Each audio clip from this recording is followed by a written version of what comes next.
Hello, everyone. Welcome to Intrigue the podcast, where we interview people from different industries. Today, I'm joined by Stephanie Hughes. Stephanie, welcome to the show. Hi, thanks for having me. Of course. So, how are you doing today?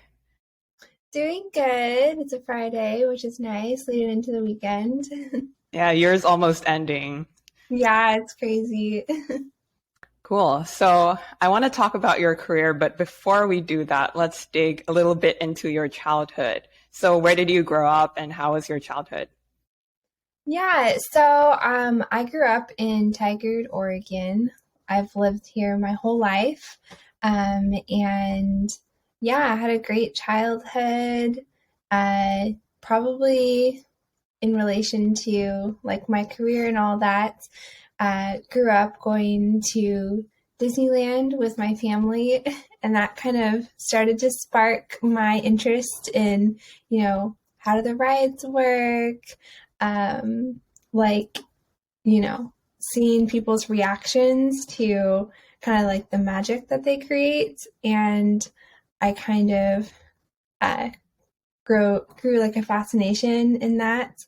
And so my parents, they've been very supportive of me. I had a great childhood, and they were always fostering my creativity. And yeah.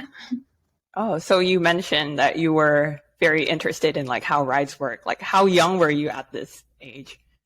Um, Honestly, like elementary school, uh, through middle school, all of my great childhood memories were going to Disney with my family. And, it was not only like, how do the rides work and all that, but I think first and foremost, it was, I got to see things that really created memories and made people really happy. And it was first through that, like, wow, this really impacts people in a positive way, that then kind of grew an impact on me. And then it was kind of through that idea and interest of like, I want to make things that make people just as happy and make so many good memories as I have been able to have in my life. I want to spread that to others. So that's when my fascination grew, and I learned more about Imagineers, which are the engineers that work at Disney that create those rides and experiences. And that's really where the beginning of my interest grew. So subconsciously, like as a kid, growing up, I didn't really know anything about engineering. I didn't know anything about that whole world, but I did know that I loved being creative. I loved going to Disneyland with my family, and I knew I wanted to do something with my life that would have like a happy, positive impact on others. Oh, wow, very neat. So creativity, engineering, and impact. So let's unpack that, the engineering side. So if I assume correctly, your favorite subjects in school were math and science, or did you have any others? Um, you know, I definitely had a great appreciation for math and science. And, I feel like growing up, like, I feel like elementary school through middle school, I was like, acing math and science. And then I feel like I see a similar trend in girls where it kind of hits middle school through beginning of high school where, maybe your confidence wavers a little bit. But I always had good grades in those areas. I think for me personally, I connected a lot with art and creativity. Um, and so, yeah, I'd say that I had a great appreciation for math and science, was really academically driven. But I feel like my passions lied through more creative outlets. Mm. So you talked about girls losing confidence in like high school. What made you push through in high school? Like, did you have supportive parents, teachers? Like, what drove you? Yeah, so definitely my parents have been a huge support in my life. They've been incredibly encouraging of me. And I also had really great mentors in high school that I know I wouldn't be where I am today without them.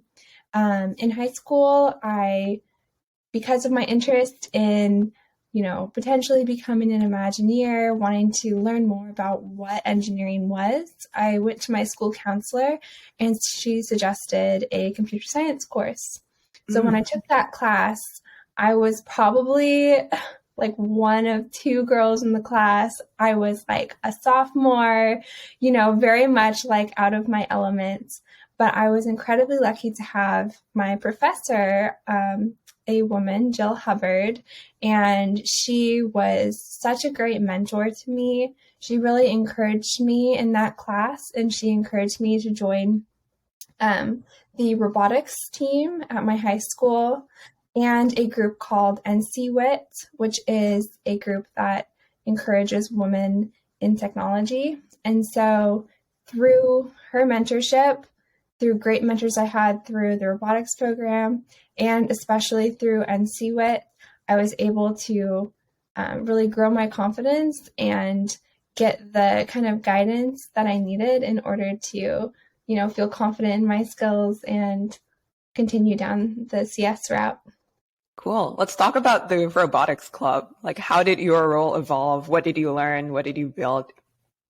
Yeah, robotics was huge for me. It was my first opportunity, really, that I had growing up where I got to have a hands-on role in an engineering project.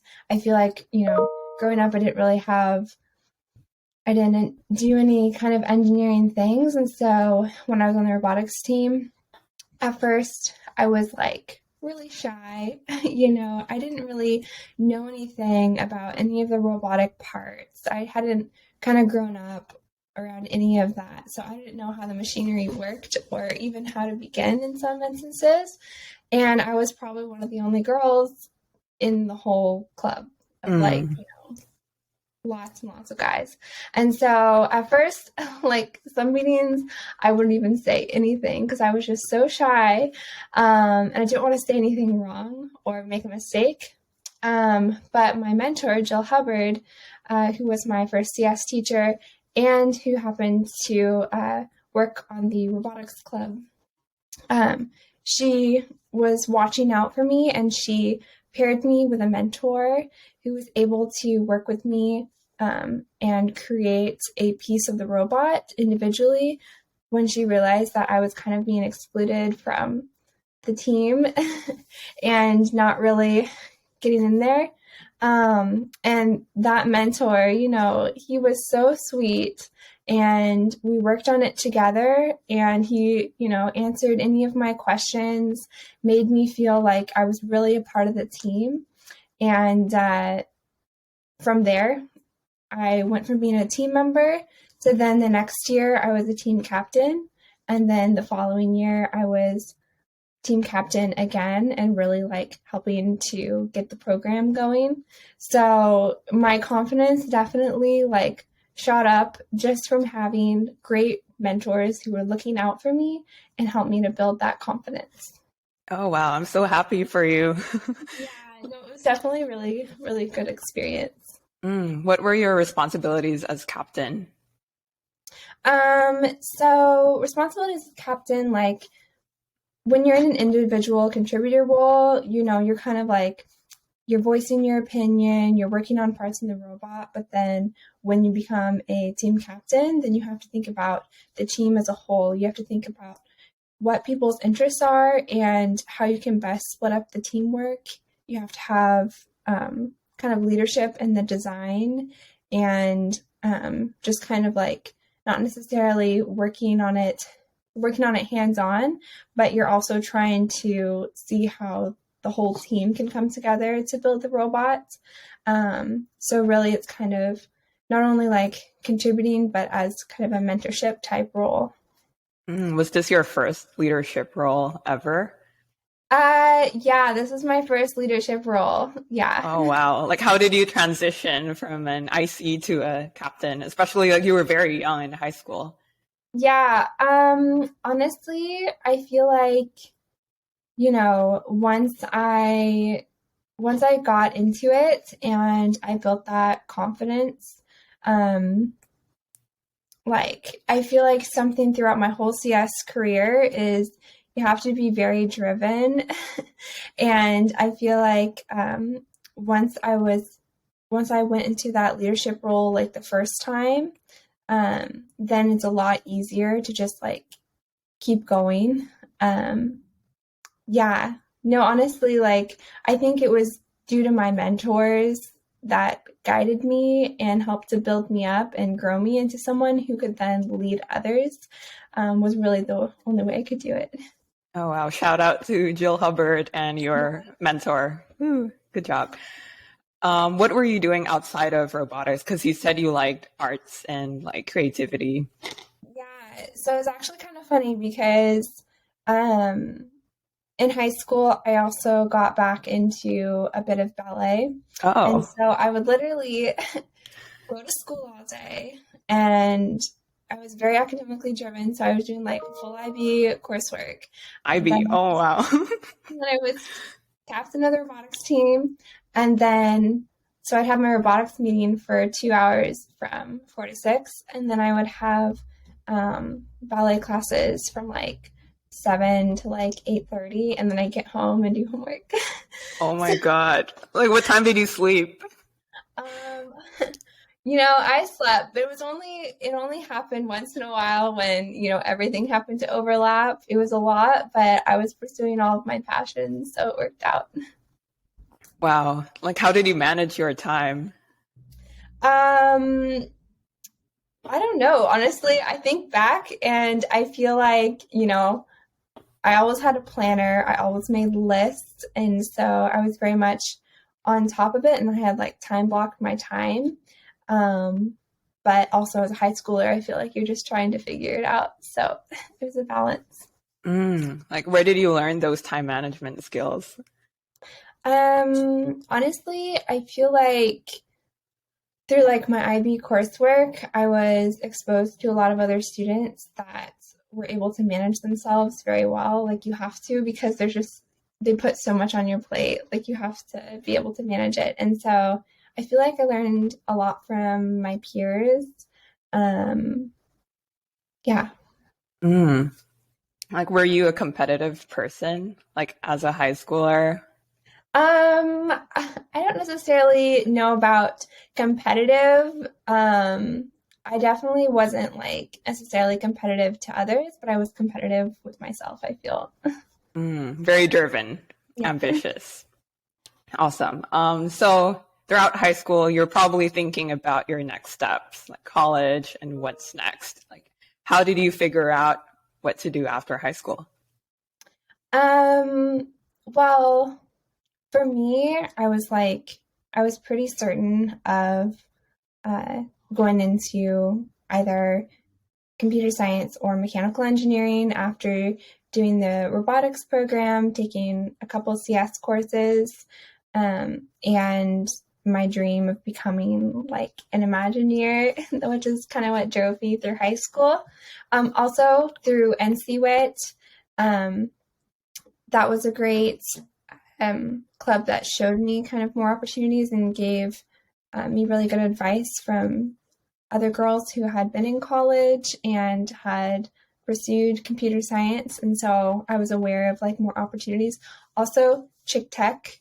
Chick Tech is a great organization that I was able to be a part of in high school, where they have, groups of underrepresented communities and women be able to go to different tech offices in downtown Portland where I live and get to talk to the software engineers firsthand. And so that was amazing because like, you're not going to really get that opportunity or kind of see that realization yourself unless you like join a club like that. So that was great. So that gave me kind of an idea of like, okay, this is like definitely a route I could go down. Robotics was the game changer into making it feel like, um, I had a better idea of what I wanted to pursue. And then going into college, I made the decision to go into CS instead of mechanical engineering because I thought it was a really interesting career path. And it gave you a lot of flexibility of what you could apply it to. So all kinds of industries use computer science. So even if I didn't have my whole life's plan figured out at that point, computer science would give me a lot of flexibility and I could apply it to a lot of different interests. And I definitely made the right decision. So that was good. Very good decision-making skills as like a 17, 18-year-old. Dang. Honestly, I feel like, you can only make so many decisions at that age, and then you're just kind of like going for it, Like what were your parents' role in this? Honestly, like they have been incredibly supportive of all of my academics and my career path. I feel like I kind of came into CS and all of that on my own from, some of my Disney inspiration, but they were fostering, like once I started down that path, they were totally there to like foster those passions and my education. And like education was always a priority in my household. And yeah, like they were great. So the fact that I wanted to pursue a career in tech, they were definitely supportive. What did they do like for work at the time? So my mom, she worked in television as a writer, producer, and editor. So she was incredible, and she had a career for 20 years and then also helped to build up our family as well and has been a main support. And then my dad is a partner in an accounting firm. And so while they're not specifically engineering, they're both very creative, logical, great supportive parents. Supportive and good role models for you. Yes, absolutely. That's awesome. So college, you wanted to pursue CS. How did you decide where to go? So I looked at a couple different colleges. I looked at, of course, Oregon State and U of O and Washington State. I kind of looked around a little bit, but Oregon State University is known for their engineering program. And I had heard from other students who had gone there and they had a great experience. And so for me, actually, it was a pretty easy decision on where I wanted to go to school. And I feel very lucky to just have a great program right down the street from me. So, oh, right down the street? Well, 2 hours down the road, but not too far away. I see. Okay. Yeah. Cool. So, freshman year at OSU, like, how was your transition from high school to college, like academically for you? Yeah, it was good. I mean, I feel like through doing full IB that I was definitely challenged academically. And so IB really gave me the skills to be able to handle a heavier workload and to quickly adapt with schoolwork. And so I feel like my transition, I feel like any freshman, it definitely takes some adjustment for just the college life. And, oh, yeah. The difference in the terms and the structure of everything. So there definitely was a transition period for sure. But I felt pretty good going into it. So cool. I want to dig more into your life outside of academics because you have a very productive college career. So you started ACMW at college. Can you talk more about that? Why did you start it and how? Yeah. So ACMW, which stands for the Association of Computing Machinery Women's Chapter, that was first referred to me by one of my mentors that I had, who had been a great mentor for me, Ron Tennyson, through NCWIT, which my first computer science teacher in high school introduced me to this program. And he was a great mentor. He sent me an email one day. I'm in freshman year at OSU. saying like, hey, you should really look into ACMW. We have other girls who have started chapters at their universities, and it's a great way to get involved and really grow community at different colleges. We'd love for you to check it out. So I checked it out. I thought it was really cool. And currently, when I started in my freshman year, there were no women in computing groups at all. And wow. so they had like Society of Women Engineers. They were going strong. That was awesome. But there wasn't specifically for women in technology. And, definitely as a freshman going into a CS class where there's, several hundred other guys and maybe like a pocket full of girls, it definitely is kind of intimidating. And so, so I looked more into ACMW, and then thought, hey, this would be a great thing. Like, I wish that I had this community. And so then I began the process of looking into what it takes to create an ACMW club, how to get registered, how to create a club at Oregon State University. And there was a lot of figuring out what paperwork needed to be filled out, and many visits to talk to people that worked with like the university clubs and stuff like that, just to figure out the logistics. Then I needed a advisor, and my freshman year teacher for computer science was Jennifer Parham-Mochello, and she was amazing, very supportive of me. Also a woman in tech. I feel very lucky to have had these female mentors in my life who have really supported me along the way. And she agreed to be the advisor for the club. So then, freshman year, it was really like in my winter, spring term that I really went for investigating how to create the club, building it up. And so then by the end of freshman year, I had just barely started the club. So then in my sophomore year is when we really got it going. And and it's grown ever since. We had a great community of women that has been grown from it. And it's still going strong today, which I'm very proud of. And it just shows kind of like how much it was needed, and how much a community of women in technology really makes an impact to the success of women. Oh, wow. I'm interested in finding out like how you managed to scale an organization. Like, what was that like from, let's say, like your second year and onwards?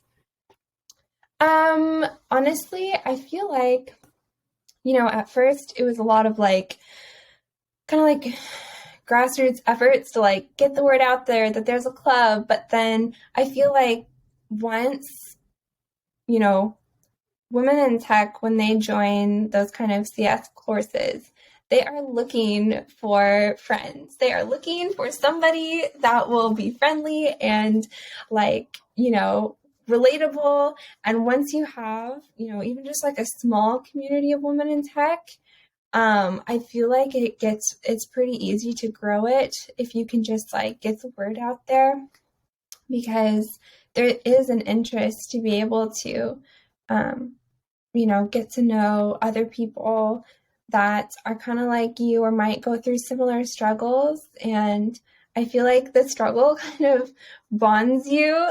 And, all of the women that I've met throughout my schooling, throughout ACMW, they are very driven. They're incredibly smart, and just being able to have a safe space where you can learn and grow in your technical career. I feel like they all, I appreciate getting to know other women. I think they appreciate getting to know other women.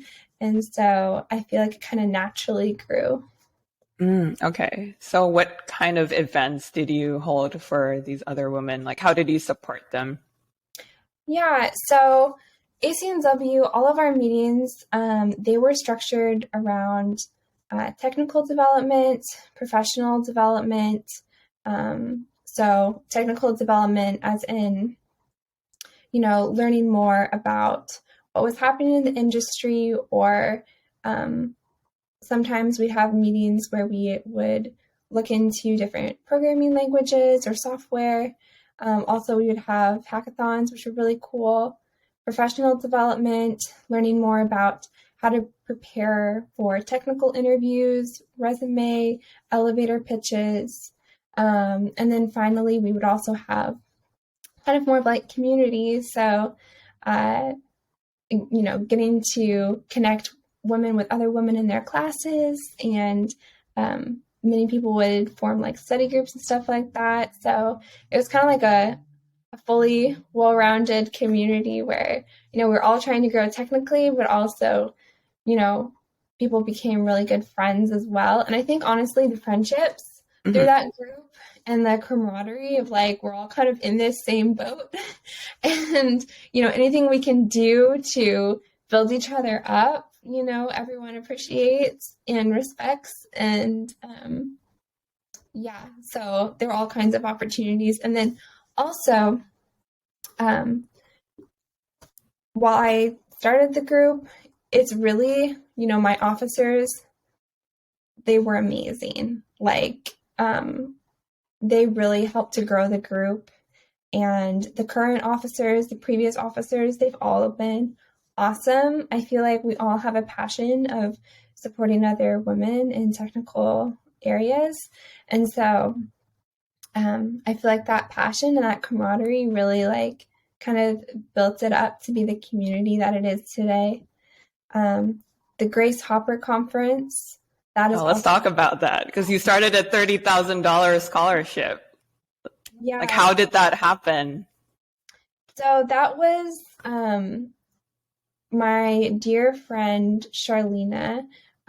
She and I were talking together about how we really wanted to go to the Grace Hopper Conference and wished that there would be a scholarship opportunity for it because, we had heard about it. The Grace Hopper Conference is the largest women in tech conference, like I'm pretty sure in the world. All kinds of tech companies go there.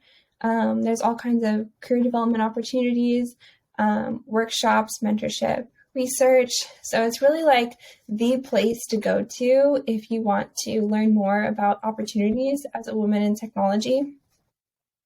Sorry, drink of water really quick. That's fine. And then that's for like women of all ages, like students, professionals. That's where we met too. Yeah, that's where you and I met. So Charlena was amazing. We were both really passionate about creating the scholarship. And so through ACMW and our efforts, we talked through our idea to our counselors in the EECS department, Electrical Engineering and Computer Science department. They were all very supportive. And so then we kind of like presented our idea of the scholarship. They thought it was a great idea. So then really we had to kind of figure out how we were going to get funding for it, how we were going to set it up. So we worked closely with the school to do that. Not only did we kind of start the scholarship, we had to create like how people were going to apply, what were the requirements for applying, and then also how are we going to get funding. So we had kind of an application process. It was really, anyone who had an interest in computer science and who was, women in technology specifically, this was supposed to support them. But it was open to everyone. And we went to, other department areas, asking if they might be able to support us in this scholarship.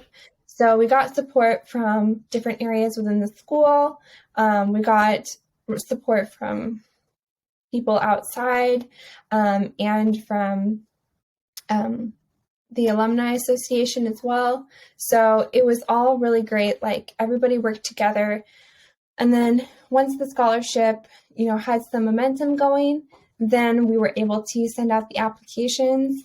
And the scholarship started out with a few girls. I got to go to the Grace Hopper scholarship through the school, and that totally changed my life.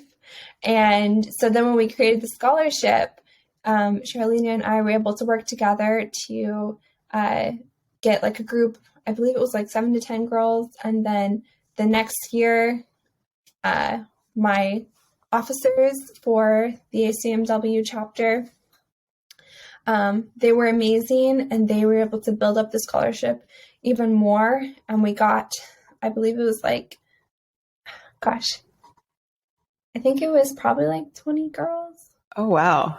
10, 15 maybe. Anyways, the scholarship had grown, and so we were able to send a lot more people, and everybody who went to the conference. I mean, like, with everything, with like the whole world kind of, you're not sure if you fit into technology.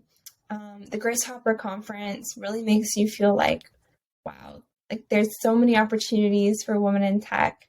And I know that myself, and I know that the girls who went to the conference through the scholarship, their lives were changed. They were able to see, what opportunities were out there for their careers as women in technology.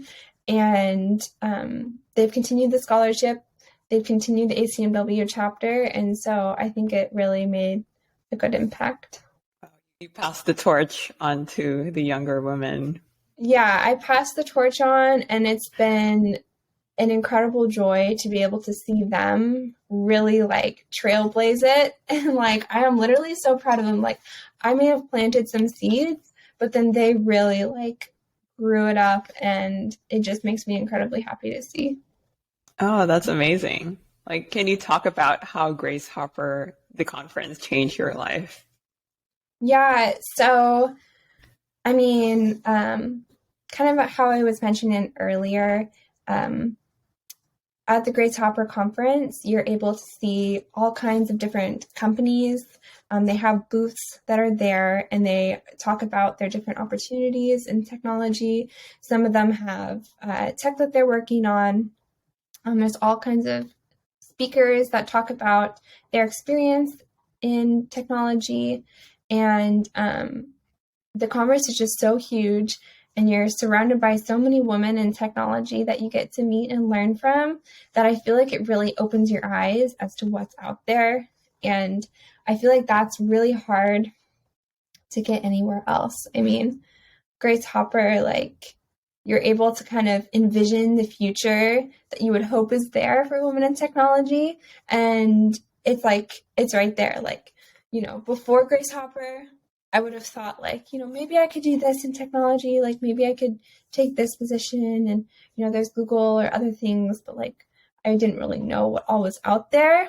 And then you go to this conference, and you meet so many incredibly talented women. You meet companies who have an interest in supporting women in technology, and have software developers that are women that are kind of like, you could see yourself in the future potentially through these people. And they are like excitedly telling you about their careers, and giving you great advice. And suddenly you're like, oh my God, like maybe, I can actually do this. Like, maybe I'm not just that girl alone in my CS class. There's actually this whole world that is excited that you're there. And honestly, I feel like it kind of makes like all kind of the doubt or the, rougher experiences of feeling kind of like you don't belong as much or questioning things, to then all of a sudden be surrounded by people who support you in these opportunities. It definitely gives you so much hope and inspiration for your career. And yeah, definitely changed my life. I also got recruited to my current position. Well, let's talk about that, because you started as an intern, right? Did you get that through the conference? Yeah, so I interviewed with Nike from the Grace Hopper conference, and I was invited back. And so then I, went through an interview process. So it was, very similar to the whole internship process that anyone would go through. But I was able to, kind of meet and talk with people and learn more about their opportunities. And so, so then I landed my first internship with Nike, and that was, I believe, during my sophomore year, sophomore summer to junior of college. And that was amazing. Like Nike has been incredible. I mean, clearly you can see from the swooshes on me. Oh my God. Yeah. The two logos. Yeah. So, so that was, I'd had a previous internship with a company called Institute, who creates drones for Boeing. But then going into Nike, it was an incredible experience. I had a great mentor at Nike as well. And that internship was awesome. And I had a couple internships after that with Nike.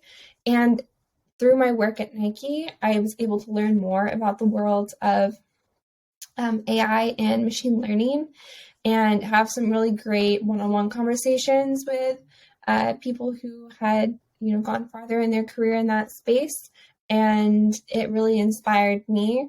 And so that's kind of how my life kind of took a turn into pursuing. I wanted to pursue my master's, but I wasn't sure, exactly what in computer science I wanted to pursue.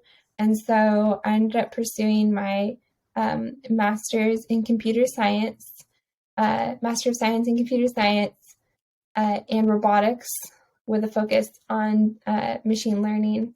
And so that was incredible. And after I graduated my master's, I was welcomed back to Nike with my full-time position now as a software engineer in artificial intelligence and machine learning. Oh, wow. Awesome. Oh my God, I'm so happy for you. I think I remember back then I was doing an internship at the time, and I had asked you for advice, how to make the most out of my internship. Do you have any advice for young people out there? What you did to make the most out of it? Yeah, so definitely, in your internship, you want to find mentors and definitely, learn from them, talk with them, definitely reach out. And, when you're joining a new team, introduce yourself, set one-on-ones in each person's calendar so you can kind of break the ice to begin with. I feel like that's something I kind of learned through my internships, is you just kind of got to get yourself out there. And then once you've broken the ice, you have an incredible opportunity to learn from people who, you might want to be like in the future.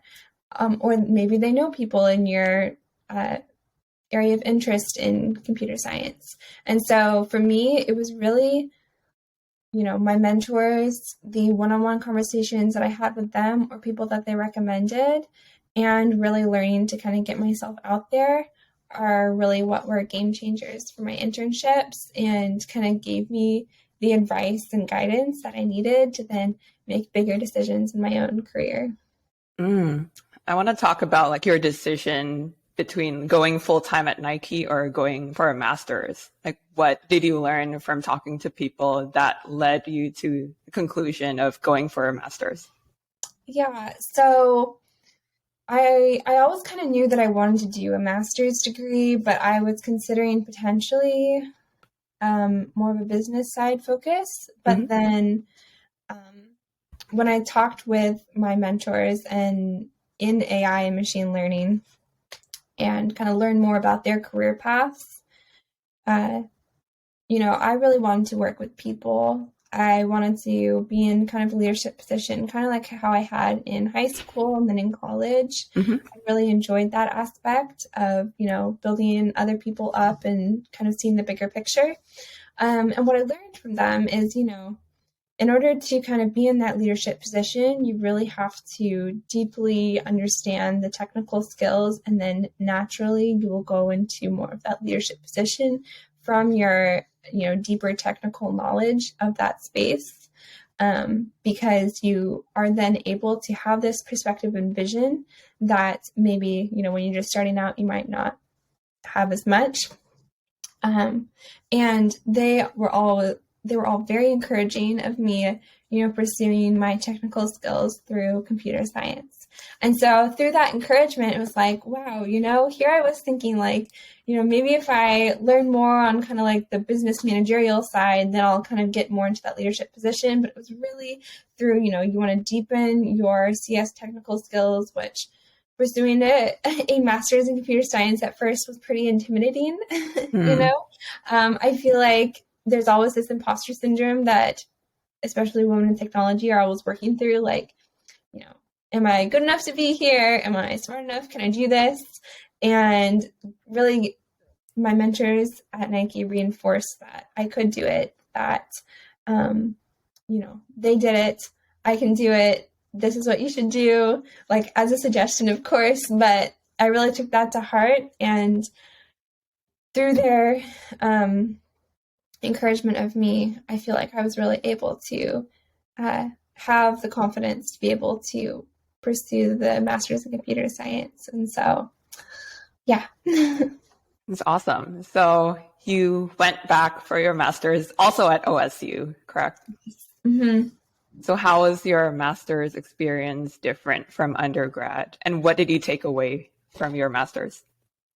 So my master's program, it was, definitely graduate school is pretty intense. I had incredible advisors. My main advisor, Shelley Fern, she was incredible. Cindy Grimm, she was the research professor of the lab that I was working with in robotics. And then, they were just absolutely incredible. And then my other mentor, Ravi, who was more on the mechanical side, mechanical engineering side and the robotics side, he was also a great mentor as well. So master's, it's a little different from undergrad. Undergrad, you're all schoolwork basically, and then you have maybe clubs outside of school, but basically kind of once you get through the classes and projects, then you get your degree. Master's is really kind of like diving really deep into a certain area that you're interested in within computer science and technology. For me, that was AI and machine learning, specifically with deep reinforcement learning and robotics is what my research was on. And so then you have, a few classes, but then you have a lot of research work on top of it. And it really gives you the ability to have a very hands-on experience with, the work that you're interested in. And so it's definitely more hands-on as far as your project work. So a lot of research and projects. Yes. Can you talk about your research in your master's, like at a high level? Yeah, definitely. So my research, it was within grasp manipulation. So basically, as a computer science student interested in machine learning, I had to approach the problem of near contact grasping. So when I say that, I mean when you have a robotic hand, mm-hmm. you're trying to teach the robotic hand to then grasp and lift an object. Oh. And there's many traditional robotics applications that can get you there. But my specific research was how to approach that using a machine learning background, specifically through deep reinforcement learning. And so for me, a lot of my research, I had to learn a lot about the robotics side, which kind of comes full circle with my robotics team history from high school. So that was great. And then also challenging me from a machine learning side as well as, how do you take this really real world example, real world problem, and apply what you've learned in your machine learning courses to then solve this problem. And I feel like reinforcement learning and deep reinforcement learning kind of challenges all of the aspects of that learning process. And yeah, so that was really a great opportunity for me to grow. My mentors, my advisors in that program, they definitely challenged me in my knowledge and my perspective on, how I approach the problem.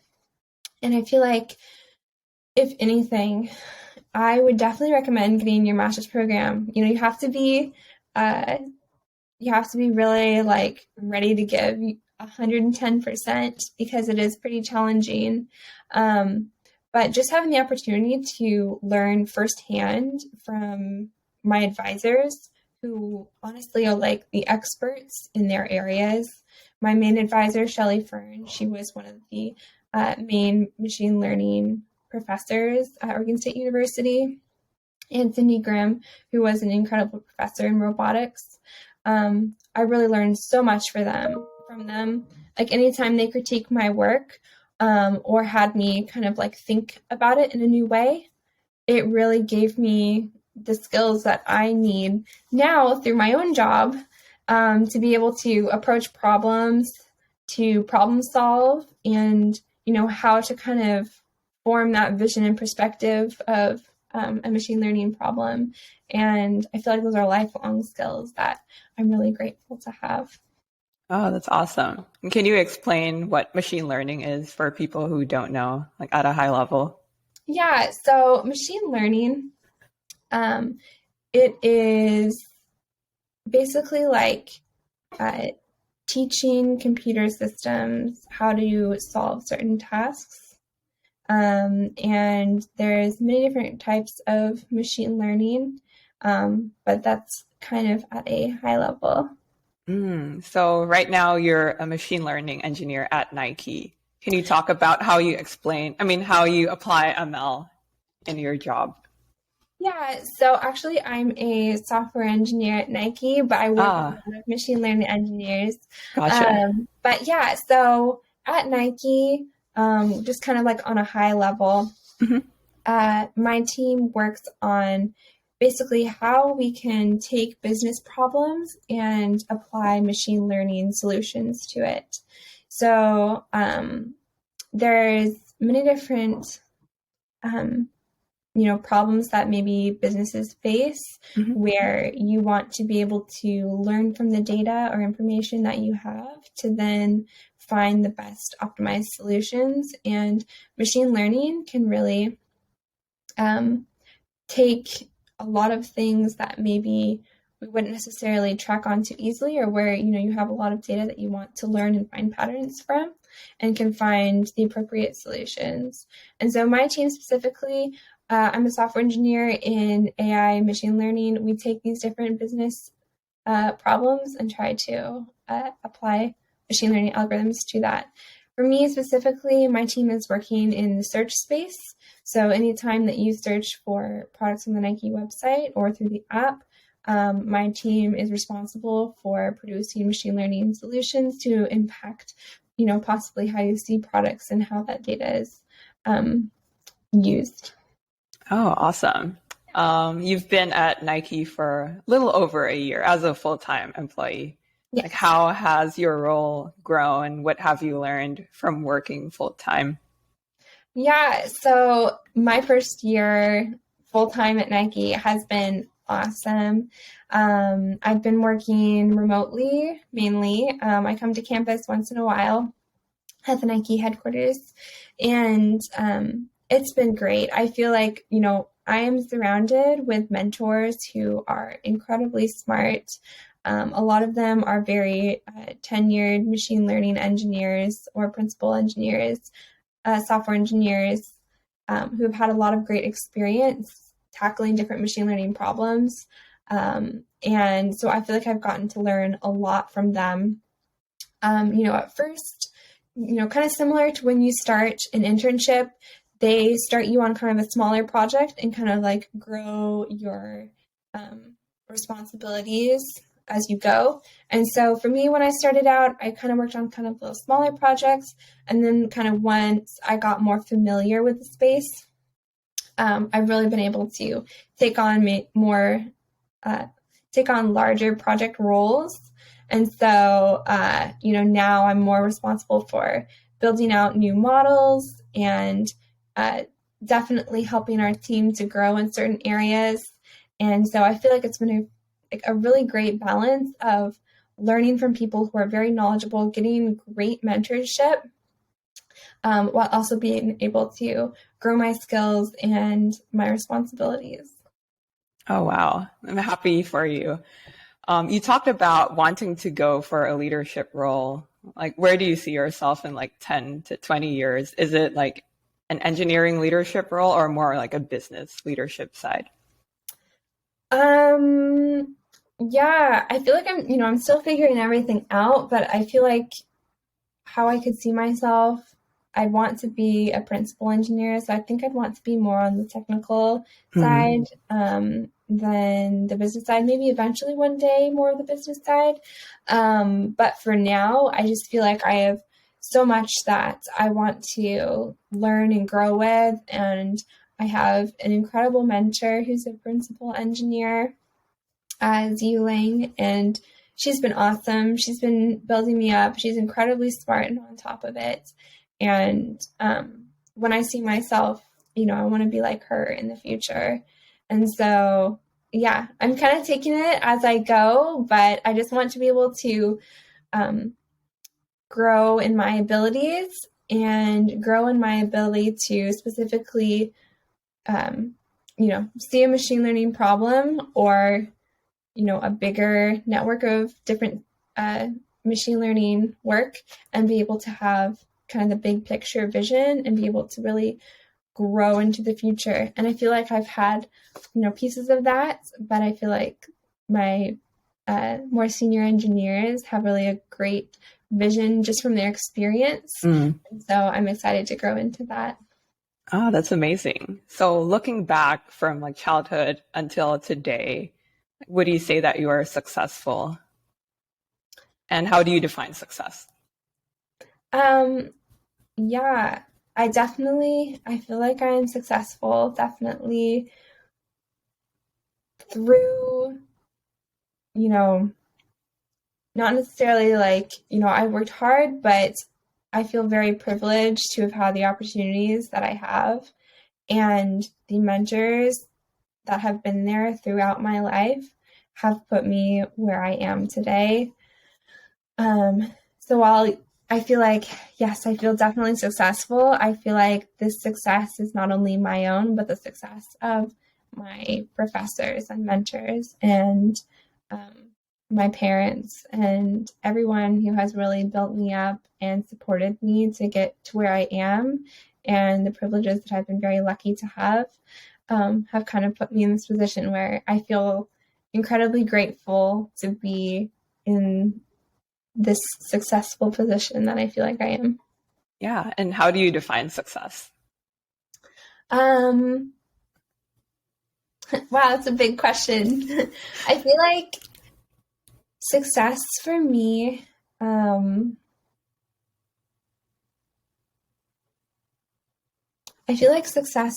would be pursuing your dreams confidently and passionately. And, that might mean that maybe you get a funky grade here or there, or like, it's not always going to be a straight line, especially in tech, all kinds of different loops you have to navigate through. But just, going forward towards your dreams with confidence and just like pushing forward. And yeah, I feel like that's success. And I feel like, no matter what's happened, I've pushed forward. I've worked as hard as I can to be confident. And I just feel very, very happy with where I am right now. Cool. So pursuing your dreams confidently. Just do it. Just do it. Exactly. Wow. So I think in life, a person's success is attributed to both hard work and luck. What percentage of your success do you attribute to hard work versus luck? Hmm.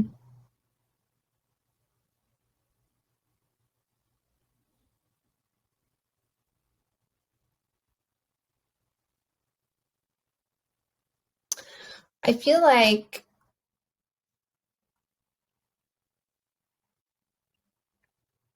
I feel like this question, um, I would say 70 to 80% hard work, 20 to 30% luck, but the hard work is not necessarily because of me.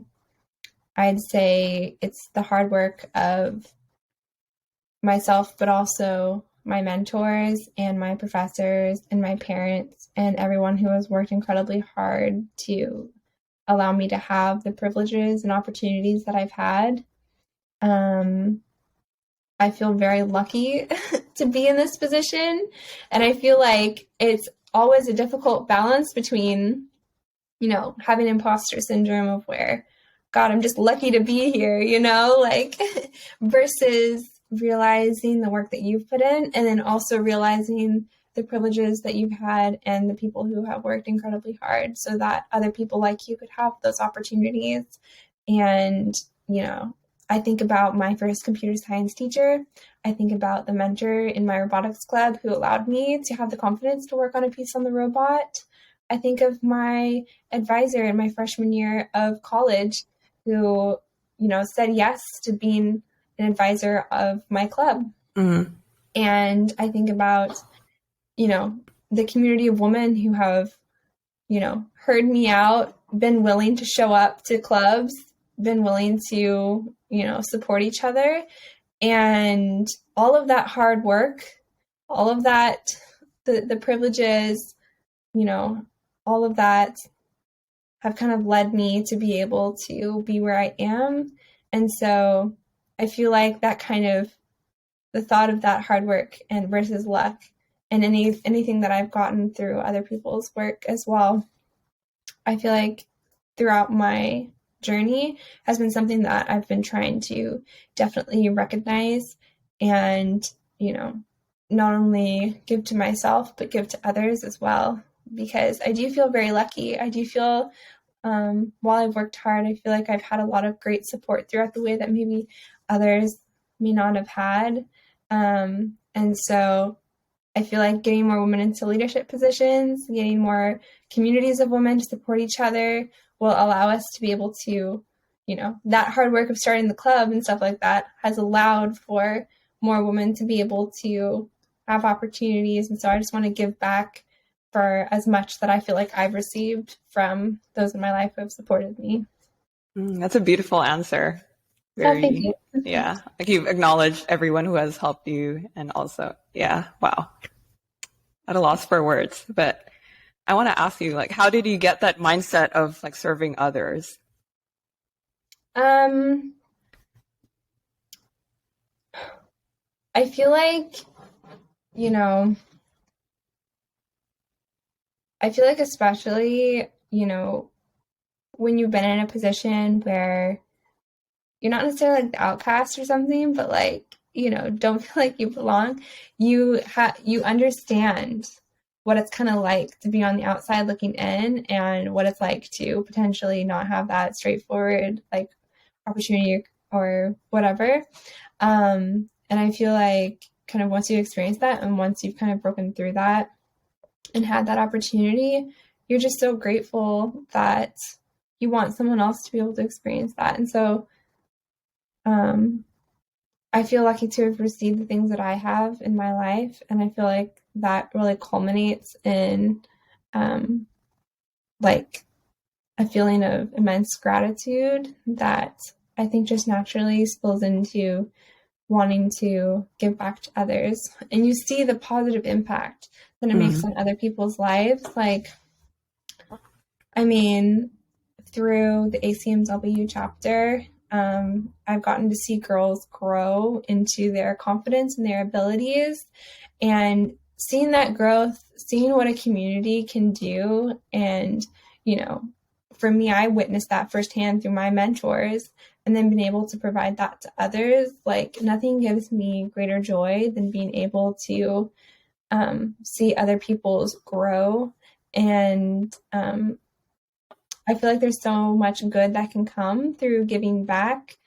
Like, I feel like now that I'm being so introspective, thinking back to like elementary school, going to Disneyland with my family, I wanted other people to have those same experiences of the love and the memories and the happiness and creativity and wonder that it gave me, that I feel like it's just a natural thing to want to build that up in others. And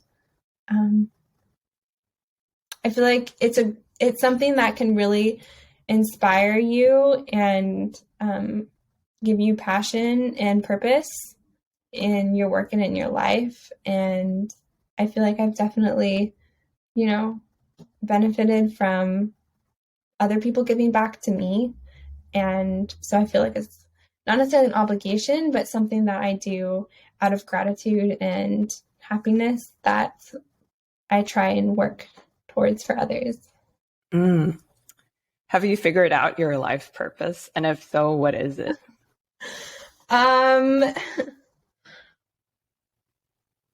I was not prepared for this. I feel like, you know, I'm constantly learning my life's purpose.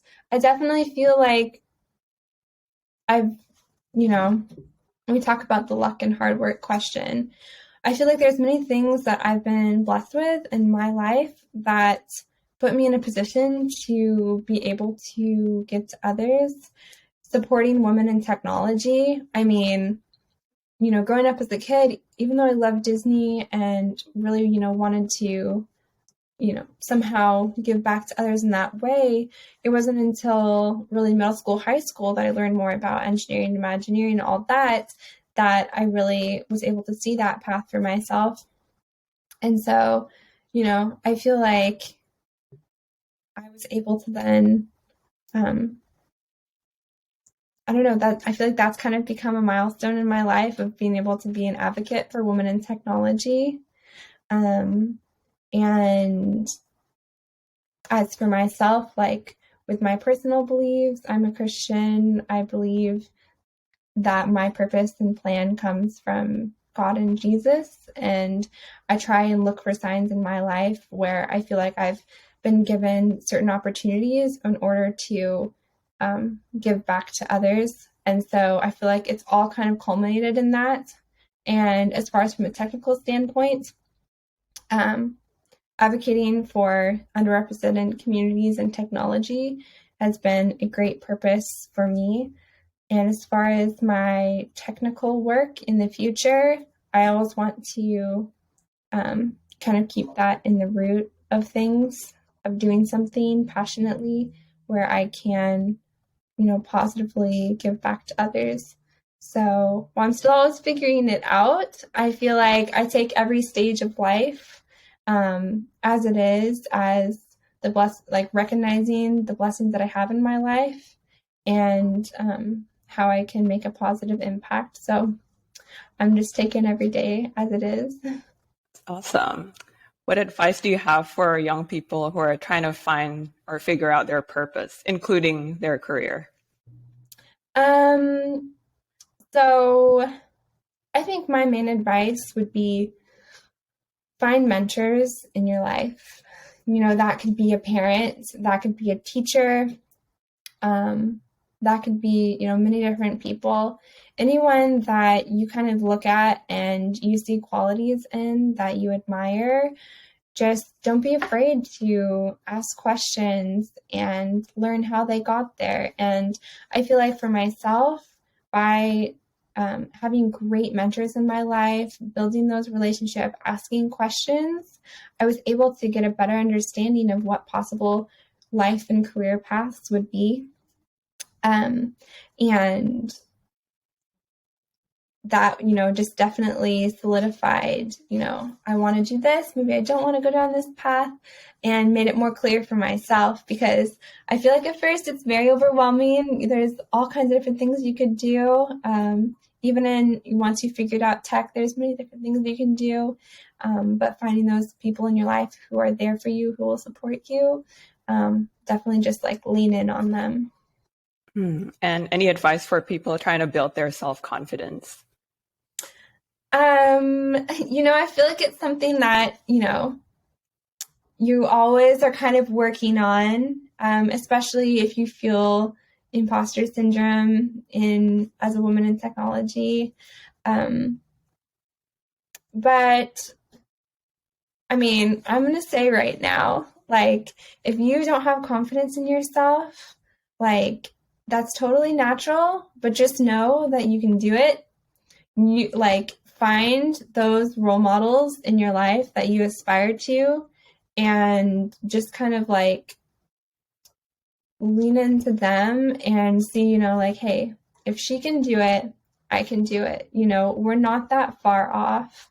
And just know that there's many women who have been in your same position. I felt unconfident in myself many times, but just kind of not taking it too much to heart, and really just looking for those role models. You can know that, everyone's felt that way. It's natural. And if she can do it, then I can also do it. That really makes it easier to kind of take steps towards building that confidence. And surrounding yourself by women in technology, oh my God, that is a huge, huge thing for me. Please find a club, a community.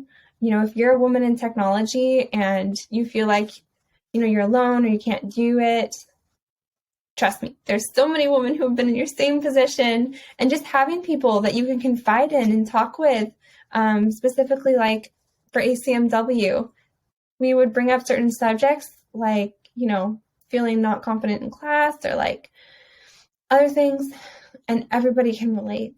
And just finding those community of women that you can confide in and learn from, that really helps you to build your confidence, is community and mentorship. So that would be my big two things.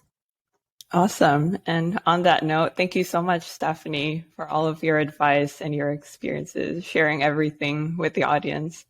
Yeah, absolutely. Thank you so much for having me.